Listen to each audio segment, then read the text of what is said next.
Hello dear student, स्वागत है आपका अपना चैनल वेक्टर ऑनलाइन क्लासेस में। तो दोस्तों, जैसा कि हम लोग पिछले वीडियो में आपको बताया था कि क्रांतिक कोण क्या है और पूर्ण आंतरिक परावर्तन किसे कहते हैं। ठीक है, तो आज हम लोग रिलेशन देखेंगे। आज हम लोग देखने वाले हैं रिलेशन। तो क्या क्या देखेंगे? Relation between critical angle and refractive index. तो आज हम लोग देखने वाले हैं relation between critical angle and refractive index. Critical angle का मतलब क्या हो गया आपका? क्रांतिक कोण एवं अपवर्तनांक में संबंध हम लोग आज देखने वाले हैं। क्लियर? चलिए, इससे पहले आपको थोड़ा सा जानना होगा, कल जो हम लोग देखे थे उसको थोड़ा सा जान लीजिए कि अगर मान लीजिए ये आपका आपतित किरण है, तो ये क्या था आपका? अपवर्तित किरण, जो थोड़ा सा दूर गया था। कब? जब ये सघन माध्यम है और ये आपका क्या है? विरल माध्यम है। नीचे वाला विरल माध्यम, ऊपर वाला आपका क्या है? सघन माध्यम। सघन माध्यम का मतलब ये हो गया, मान लीजिए कि कांच है और ये आपका हो गया हवा। क्लियर? ये था आपका। तो अब क्या था, जब लाइट आ रहा था, ये आपतित किरण था, तो गुजरने के बाद ये क्या हुआ था? अपने पाथ से मुड़ गया था। इसको जाना चाहिए था यहाँ, लेकिन ये क्या हुआ था? मुड़ गया था। इस कोण को क्या बोले थे? आपतन कोण। इस कोण को क्या बोले थे? अपवर्तन कोण हम लोग कहते हैं। ये आपका एक्सिस क्या है? एक्स डैश एक्सिस है। जब इसका एंगल और बढ़ाएंगे, ये थोड़ा सा और दूरी गया, और इसका एंगल बढ़ाते थे, ये कहाँ गया था? 90 डिग्री पर ये चला गया था। ठीक है, यानी क्रांतिक कोण, यानी संगत, यहाँ भी 90 डिग्री और यहाँ भी 90 डिग्री बनाया था। तो इस कोण को, इस आपतन कोण को हम लोग क्या बोले थे? क्रांतिक कोण बोले थे। क्लियर? अब हमको देखना है क्रांतिक कोण और अपवर्तनांक में रिलेशन देखना है। ठीक है, आपको जानना होगा पहले, चूंकि अगर हम लोग स्नेल का नियम से चलते हैं, तो स्नेल का नियम क्या है? स्नेल का नियम से क्या होता है? तो साइन आई बटे साइन आर एक क्या होता है? नियतांक होता है। ये हम लोग पढ़े हुए हैं, याद कीजिए। पिछला 2 क्लास पहले हम लोग क्या पढ़े हुए हैं? साइन आई और साइन आर का अनुपात क्या होता है? एक नियतांक होता है। और इस नियतांक को हम लोग क्या बोलते हैं? साइन आई बटे साइन आर को हम लोग क्या बोलते हैं? म्यू बोलते हैं। म्यू का मतलब क्या हो गया? अपवर्तनांक बोलते हैं। और यहाँ अपवर्तनांक को हम लोग क्या बोलते हैं? म्यू2 बाई म्यू1 बोलते हैं। यानी कि अपेक्षित, यानी पहले माध्यम के अपवर्तनांक की अपेक्षा दूसरे माध्यम का अपवर्तनांक क्या होता है? एक कांस्टेंट होता है, जो किसके बराबर होता है? स्नेल के नियम से साइन आई बटे साइन आर के बराबर होता है। अब थोड़ा देख लीजिए क्या है आपका। तो ये आपका पहला माध्यम है, मान लीजिए इसका अपवर्तनांक 1 और इसका अपवर्तनांक म्यू2। ये म्यू1 हो गया और ये क्या हो गया आपका? म्यू2। अब अगर माध्यम से हम लोग देखें, तो ये आपका कांच है और ये आपका क्या है? हवा है। कांच है और हवा है। तो पहला कांच है और दूसरा हवा है। इससे क्या मतलब हो गया कि कांच जो है आपका सघन माध्यम है और हवा क्या? विरल माध्यम में है। और हम लोग जानते हैं कि जिसका अपवर्तनांक ज्यादा होता है वो क्या होता है? सघन माध्यम होता है। या हम लोग कहें कि जिसका अपवर्तनांक, जो आपका सघन माध्यम है उसका अपवर्तनांक क्या होगा? ज्यादा होगा।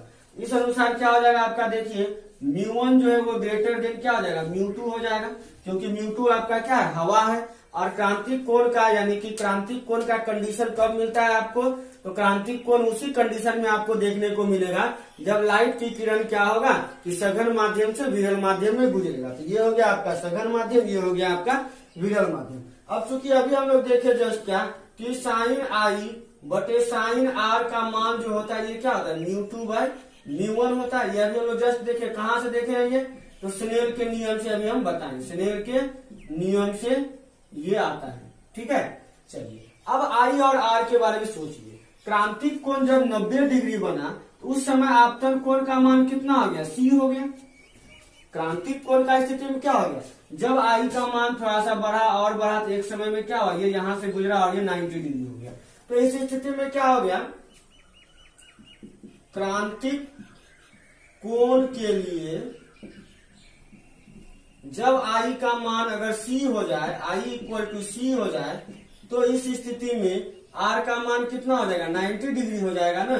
जब यहाँ पर आपका 90 डिग्री होगा तो उसी कोण पर हम लोग क्रांतिक कोण बोलेंगे। ये हम लोग पिछले क्लास में भी अच्छी तरह से आपको बता दिए।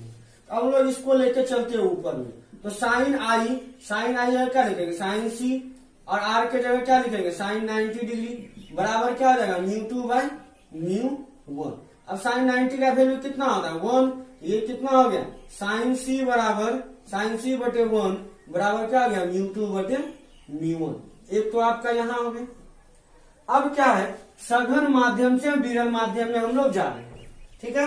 तो चूंकि सेकेंड मीडियम जो है, यहाँ पर दूसरा माध्यम जो है क्या है, हवा है, अतः μ2 का वैल्यू कितना होगा, हवा का अपवर्तनांक जो होता है ये लगभग 1 होता है। हवा का अपवर्तनांक आपका लगभग 1 होता है। तो इसलिए हम लोग कह सकते हैं कि साइन सी का जो मान होगा वो क्या होगा, μ2 का मतलब क्या हो गया, दूसरा वाला माध्यम ना, और दूसरा हवा है, और इसका वैल्यू कितना है, इसका वैल्यू लगभग 1 है। तो μ2 जगह क्या लिखेंगे, 1, अब बटे क्या हो गया, बटे हो गया μ1। ये हो गया ना। अब देखिए, जब μ1 μ2 μ3 कब लिखेंगे, जब 2-3 माध्यम रहेगा तब ना।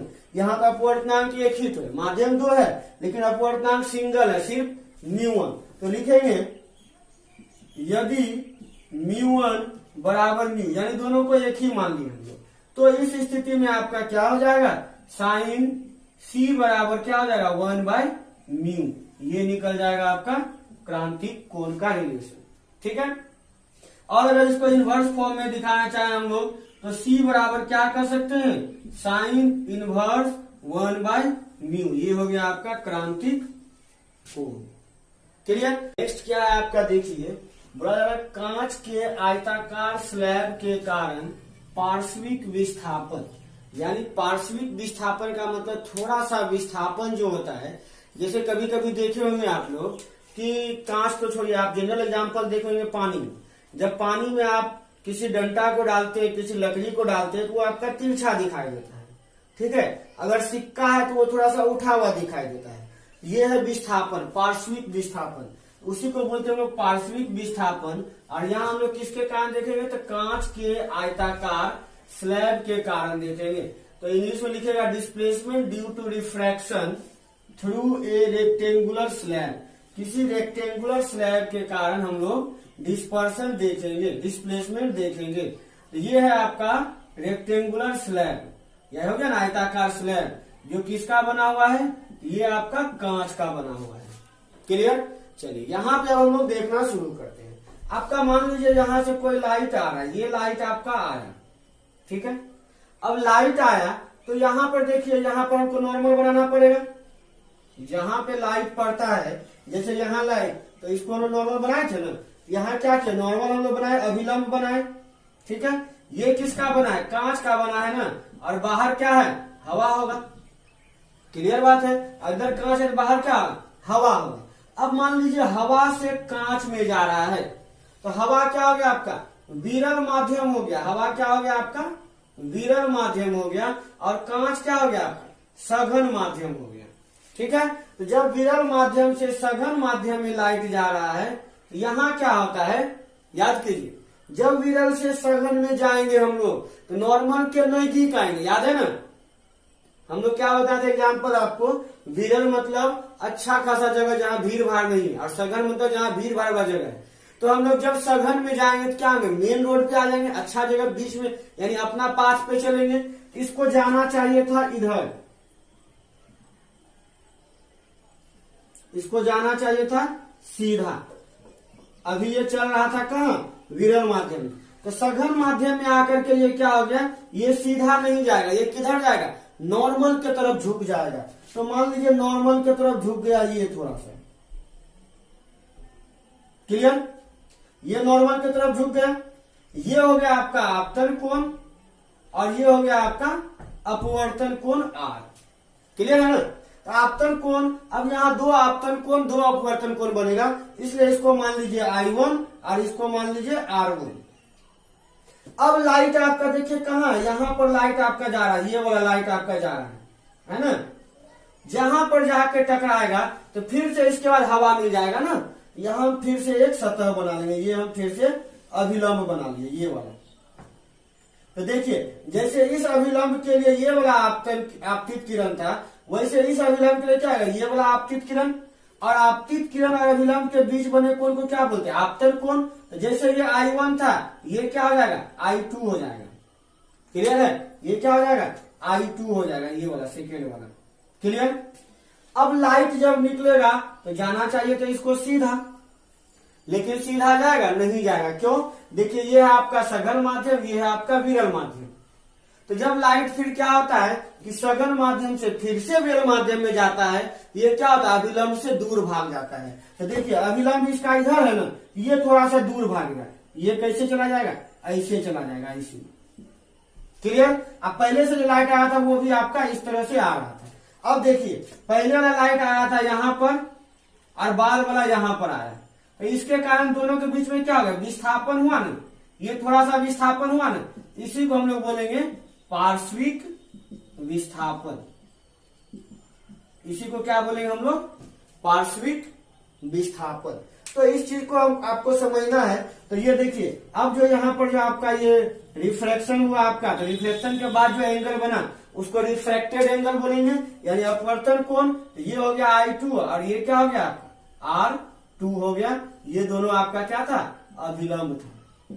ठीक है, समझ में आ गया। अब हम लोग देखते हैं इसी का दूसरा एग्जाम्पल। तो अब है आपके पास वास्तविक एवं आभासी गहराई, जिसको हम लोग वास्तविक, अगर आभासी की बात करें, आभासी गहराई को हम लोग एपेरेंट डेप्थ बोलते हैं, और जो वास्तविक गहराई है उसको हम लोग रियल डेप्थ बोलते हैं। डेप्थ का मतलब क्या होता है, गहराई होता है। क्लियर।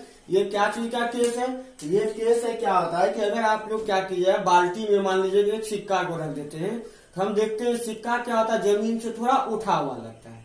ठीक है, उसी तरह से अगर मान लीजिए बाल्टी में हम आप छड़ी को डाल दीजिए, तो छड़ी लगेगा थोड़ा सा झुका हुआ लगेगा आपको। ठीक है, कहाँ तक, तो जहां से पानी का लेवल खत्म होता है उसके बाद लेगा ये क्या है, झुका हुआ है। तो ये कंडीशन जो होता है, जो एक्चुअल जो डेप्थ होता है, जो गहराई होता है, उसी को हम लोग बोलते हैं वास्तविक गहराई।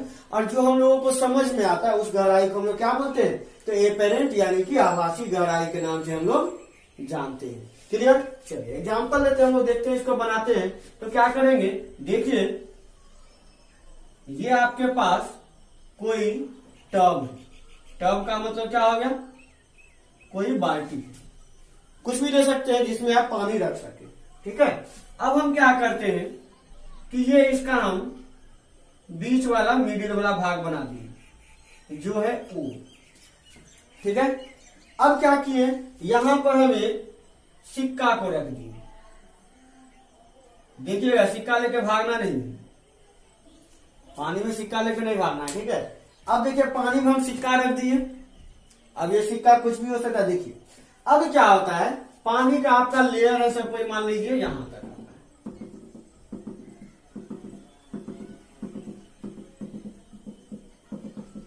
ठीक है, अब क्या होता है कि हम लोग देखेंगे तो पानी में घुस के तो नहीं देखेंगे, बाहर से देखेंगे। तो चलिए बाहर से देखते हैं। जब आप यहां से देखते हैं तो उस स्थिति में क्या होता है ये आपको सोचना है। जैसे देखिए पहले हम लोगों को दिखाई देने के लिए लाइट कहां जाए, जिस वस्तु को देखना है वहां से लाइट निकलना चाहिए। यहाँ लाइट कहां निकलेगा, वस्तु से निकलेगा। तो यहां से आपका लाइट निकला, ये आपका लाइट निकला ऐसे करके। क्लियर। अगर बुक के अनुसार चलेंगे तो यही फिगर को यहां भी दिखाया है, दो फिगर को दिखाया है, वही चीज है, इधर भी लेंगे उधर भी लेंगे, कोई दिक्कत नहीं। मान लीजिए ये पॉइंट P है, ये पॉइंट मान लीजिए आपका Q। अब जब यहां तक लाइट आ गया तो यहां तक देखिए पानी था और ये वाला क्या है आपका, हवा है। तो पानी से लाइट को कहां जाना है, हवा में। पानी का मतलब क्या, ये हो गया आपका सघन माध्यम, और हवा का मतलब क्या, ये हो गया आपका विरल माध्यम। अब जब लाइट आपका पानी से हवा में जाएगा, मतलब सघन माध्यम से विरल माध्यम में जाएगा। तो जहां से लाइट को गुजरना वहां अभिलंब बना दिए। अब क्या होगा, अभिलंब से दूर जाएगा या नजदीक जाएगा? तो सघन से विरल में जा रहा है, इसलिए अभिलंब से क्या होगा, दूर जाएगा। तो एक्चुअल में इसको कहाँ जाना चाहिए था, देखिए इसको जाना चाहिए था, ये सीधा निकल जाना चाहिए था।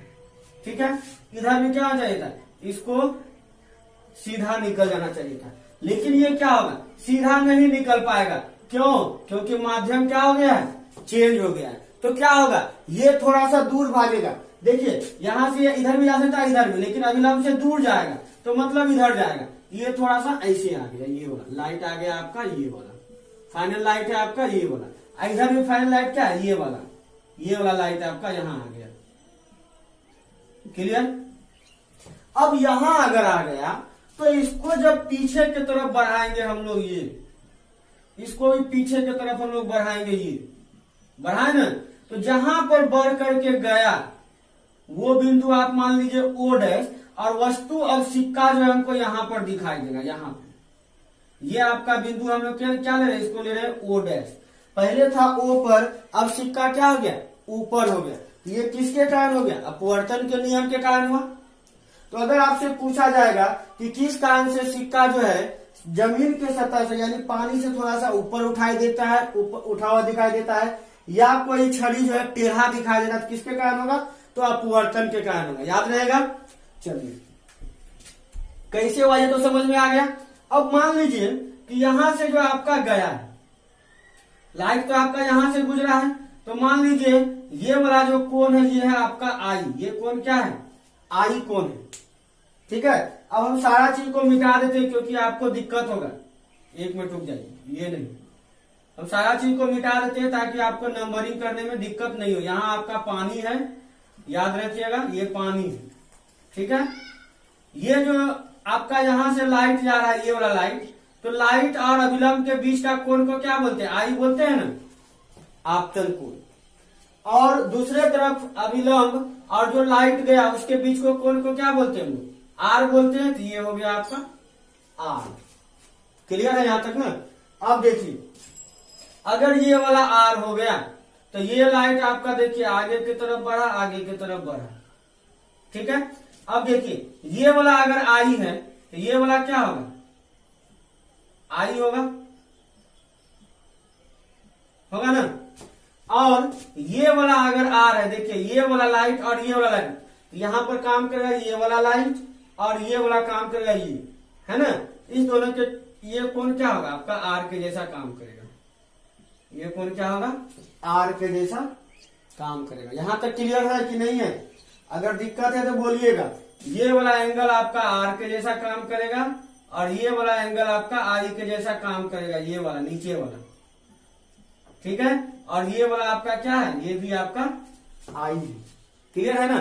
तो यहां तक पहले आप क्या कीजिएगा, फिगर को अच्छी तरह से उतार लीजिएगा। अब मान लेते हैं जो हवा है उसका अपवर्तनांक 1 है और जो अंदर पानी है उसका अपवर्तनांक 2 है, यानी कि μ1 हो गया और μ2 हो गया। यहां तक क्लियर है? चलिए क्लियर है तो हम लोग आगे बढ़ते हैं। अगर दिक्कत हो रहा है तो फिगर को एक बार फिर से बता देते हैं, उसको आप बढ़िया से बना लीजिएगा। यहाँ हम पानी नहीं देके डायरेक्ट हम बताए, देखिए इस तरह से लाइट आया होगा। ठीक है, ये आपका अभिलंब को दिखाए हुए हैं, ये ओ बिंदु है जहां सिक्का रखा हुआ है। यहां से आपका क्या है, लाइट आ रहा है, ये पहला लाइट है, सॉरी ये आपका पहला लाइट है, यहां से दिखा रहे हैं, और दूसरा लाइट को हम यहां से गुजारा है, यानी ये लाइट पहले यहां गया फिर यहां गया। ठीक है, यहाँ अभिलंब बनाए तो ये क्या हो गया, आई हो गया, और यहाँ से अपवर्तित हो गया, ये आपका आर हो गया। फिगर आपको वैसे ही बनाना है, ये हम समझा रहे हैं, इसको वहां आप मॉडिफाई कर लीजिए, जो पहले बना था वही फिगर को बनाना है। ठीक है, ये हो गया आपका आर, ये हो गया आपतित किरण, ये हो गया अपवर्तित किरण। क्लियर? इसको जब आगे की तरफ बढ़ाएंगे तो यहाँ जाके ये मिल गया यहाँ पर। तो देखिए ये वाला लाइन और ये वाला लाइन के बीच का एंगल आर है ना, ये वाला लाइन और ये वाला बीच, ये क्या हो गया, आर हो गया, जो कि हम यहाँ दिखाए हैं। अब देखिए ये वाला लाइन, ये वाला लाइन और ये वाला लाइन, तो ये वाला क्या हो गया, ये वाला लाइन, ठीक है, और ये वाला लाइन, यही ना है के बीच का अगर हम लोग एंगल की बात करें, ये कितना हो जाएगा, ये हो जाएगा आपका आई। क्लियर? क्योंकि देखिए दो परपेंडिकुलर में अगर ऐसे हम लोग कटाते, जो एंगल ये होगा वही एंगल ये होगा। ठीक है, तो ये चीज आपको ध्यान रखना है, ये वाला एंगल बराबर ये वाला एंगल, ये आई हो। यहाँ तक क्लियर है। नंबरिंग हम इसको ओ किए हैं, इसको हम लोग ओ डैश भी है, यहाँ पर ओ डैश लेंगे हम लोग, ठीक है, या हम लोग कुछ भी ले सकते हैं, कोई दिक्कत नहीं। इसको एम दिखा रहे हैं हम लोग, ठीक है, और यहाँ पर पी दिखा रहे हैं, यहाँ पे हम लोग क्यू दिखा रहे हैं। क्लियर ना? तो इतना फिगर आपका इसी में है, इसी को आपको लिखना है। क्लियर? चलते हैं हम लोग इसका डिस्क्रिप्शन में। तो देखिए डिस्क्रिप्शन में क्या लिखना पड़ेगा।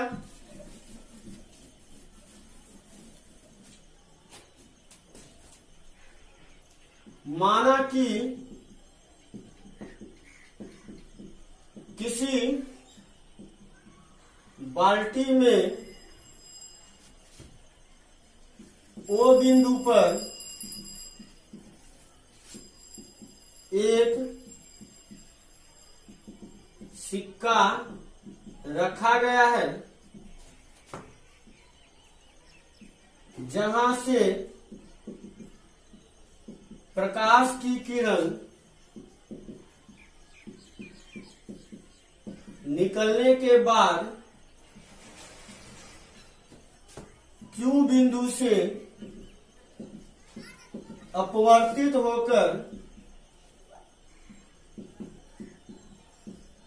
बाहर की ओर फैल जाती है, या बाहर की ओर अभिलंब से दूर हो जाती है। यहां तक क्लियर है? यहां आपके पास क्या है? अब देखिए μ1 क्या है? तो μ1 है हवा का अपवर्तनांक, ठीक है, और μ2 क्या है? देखिए μ2 आपका है पानी का अपवर्तनांक, ठीक है। μ1 क्या है? हवा का अपवर्तनांक, और μ2 क्या है?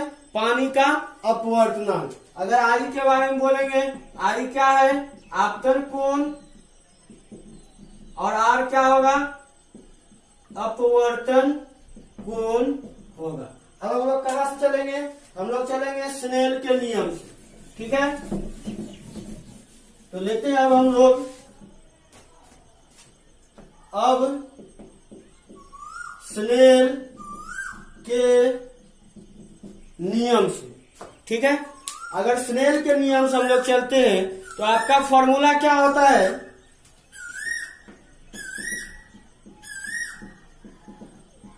Sine i by sine r equal to μ2 by μ1। μ2 का मतलब क्या? दूसरे माध्यम का अपवर्तनांक बटे पहले माध्यम का अपवर्तनांक। तो आप देखिए थोड़ा सा, दूसरे माध्यम का यहाँ कौन सा होगा? ये हो जाएगा पहला माध्यम, और ये हो जाएगा दूसरा माध्यम। तो दूसरा माध्यम हवा में हो गया, तो दूसरा माध्यम जो है क्या ले सकते हैं? म्यू एयर, और पहला माध्यम में क्या लिख सकते हैं? म्यू ग्लास, है ना। ग्लास का मतलब क्या हो गया? कांच हो गया। तो ऊपर में एयर हो गया, नीचे में क्या हो गया? ग्लास हो गया। क्लियर? अब हम लोग क्या देखेंगे यहाँ पर, क्योंकि एयर और ग्लास का हम लोग कंपेरिजन कर रहे हैं, क्योंकि म्यू एयर अगर हम लोग बात करते हैं, ये वैल्यू कितना होता है? 1 होता है। क्यों? हवा के लिए जो होता है अपवर्तनांक का मान लगभग 1 होता है। तो इस स्थिति में क्या हो जाएगा आपके पास? साइन आई बटे साइन आर बराबर एयर का वैल्यू 1, और यहाँ क्या हो जाएगा? अपवर्तनांक किसका हो जाएगा? ग्लास का हो जाएगा। क्लियर? अब हम लोग देखिए, चूंकि यहां एक ही अपवर्तनांक म्यू किसका लिया है? ग्लास लिया गया है, अतः म्यू जी जो ग्लास है इसको मान लेंगे म्यू, यानी कि ग्लास का जो अपवर्तनांक है इसको क्या मान लेंगे हम लोग? म्यू मान लेंगे। सो आपके पास क्या हो जाएगा? साइन आई बटे साइन आर बराबर 1 बटे म्यू। ये हो जाएगा साइन आई बटे साइन आर बराबर क्या हो जाएगा? 1 बटे म्यू। अब आपको क्या निकालना है? गहराई को कैलकुलेट करना है कि गहराई कितना होगा। तो देखिए,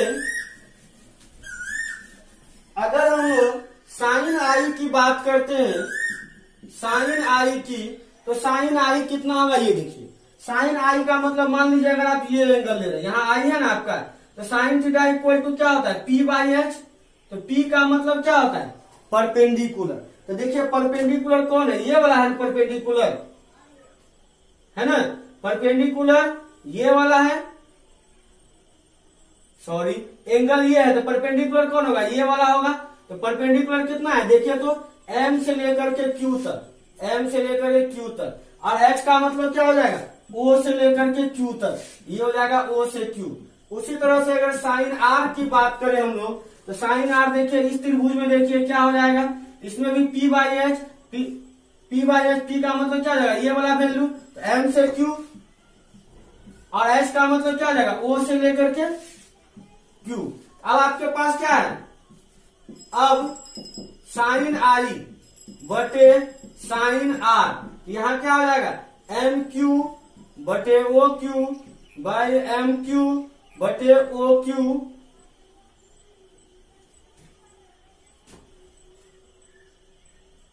अच्छा सॉरी ये आपका ओ डैश है, ठीक है। तो सेकेंड वाला में जो है ओ डैश होगा, सेकेंड वाला में आपका क्या होगा ओ डैश होगा।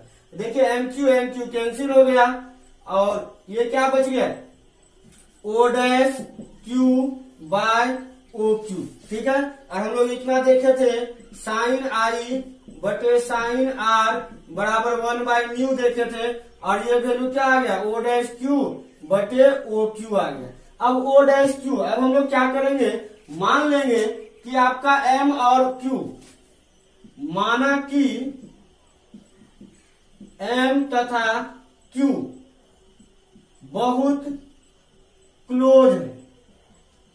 अगर एम क्यू बहुत क्लोज है तो जो क्यू बिंदु पर आएगा वही एम बिंदु पर आएगा। तो इस स्थिति में क्या हो जाएगा, अतः जो ओ डैश क्यू है आपके पास में, O dash Q, O dash ये वाला और क्यू, तो ओ डैश क्यू को आप क्या लिख सकते हैं ओ एम लिख सकते हैं। क्यों, क्योंकि ये दोनों को क्या किए बहुत क्लोजर करे, ये दोनों को बहुत नजदीक माने। तथा और क्या हो जाएगा, जो मेरे पास ओ क्यू है उसको हम लोग क्या लिख सकते हैं ओ एम लिख सकते हैं, ओ से लेकर के एम तक, और ओ क्यू ये दोनों को क्या किए बहुत नजदीक माने हुए हैं, ठीक है। तो ये दोनों अगर नजदीक है तो जहां पर एम लेंगे वहां पर हम लोग क्यू को ले आएंगे। तो देखिए अभी तक में आपका क्या था कि जहां क्यू था वहां क्या करेंगे एम, तो ओ डैश एम, ठीक है। और दूसरा क्या हो जाएगा, जहां ओ क्यू था वो क्या हो जाएगा ओ क्यू की जगह क्या हो जाएगा क्यू की जगह एम, यानी कि ओ एम, एक हो जाएगा ओ एम और दूसरा क्या हो जाएगा ओ डैश एम हो जाएगा। क्लियर। अब क्या करते हैं, इस वैल्यू को हम यूज करते हैं कहां पर, साइन आई बटे साइन आर बना, यानी कि म्यू। तो 1/μ बराबर, सो 1/μ बराबर, ऊपर में क्या था आपका, ऊपर में था ओ डैश क्यू, उसके लिए क्या लिखेंगे O M, O dash M, और नीचे में ओ क्यू था, इसके लिए क्या लिखेंगे ओ एम। क्लियर यहां तक। अब थोड़ा सा सोचिए, ओ डैश एम आपका क्या है, तो ओ डैश एम जो है ये आपका क्या है आभासी गहराई है, ये एक्चुअल गहराई नहीं है, ये क्या है आभासी गहराई। और ओ एम क्या है, ओ से एम क्या है, ये आपका एक्चुअल गहराई मतलब वास्तविक गहराई है, वास्तविक गहराई। तो फाइनली आपके पास क्या निकल गया देखिए, तो आभासी गहराई, यहां हम लोग उल्टा लिखे अगर वास्तविक गहराई, या वही बात हो गया आभासी गहराई बटे वास्तविक गहराई जो है ये क्या होता है 1/μ के बराबर होता है। तो यही आपको दिखाना था, या हम लोग कहेंगे वास्तविक गहराई बटे आभासी गहराई, अगर उल्टा कर दे तो ये क्या हो जाएगा अपवर्तनांक के बराबर हो जाएगा। ठीक है, तो इसी के साथ अभी का वीडियो समाप्त करते हैं। अगर वीडियो आपको पसंद आए तो वीडियो के लिंक को अपने दोस्तों को शेयर कर देंगे, और अगर आप हमारे चैनल पे नए हैं तो चैनल को सब्सक्राइब कर लेंगे और साथ ही बेल आइकन दबा देंगे ताकि आगे आने वाले वीडियो का नोटिफिकेशन आपको मिल सके। धन्यवाद।